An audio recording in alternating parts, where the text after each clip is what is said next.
এই যে দেখেন একদম পাইপ আছে না 3-4 পাইপ দেওয়া, আয়রন দেখেন একদম ব্লক হয়ে গেছে, পানি বাথরুমে আসেই না, একটা চালে আরেকটা আসে না।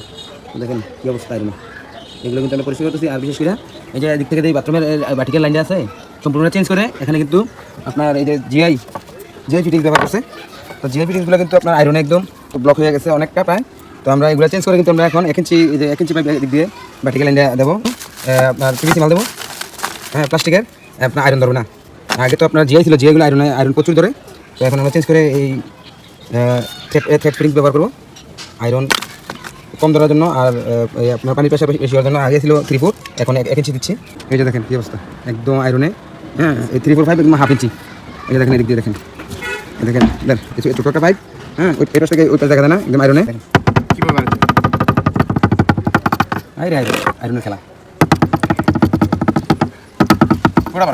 সম্পূর্ণ পাইপটা কিন্তু ব্লক হয়ে গেছে আয়রনে, পানি কীভাবে আসবে। তো এই ধরনের যাদের এই ধরনের আয়রন আছে আপনারা চাইলে এই ধরনের কেমিক্যাল দিয়ে আপনারা পরিষ্কার করতে পারেন।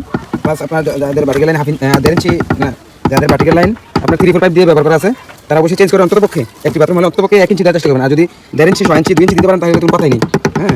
আর অবশ্যই এই ধরনের ফিটিংস যাদের আছে এগুলো চেঞ্জ করে, হ্যাঁ আপনার থ্রেড ফিটিংস ব্যবহার করবেন, থ্রেড পাইপ ফিটিংস ব্যবহার করবেন।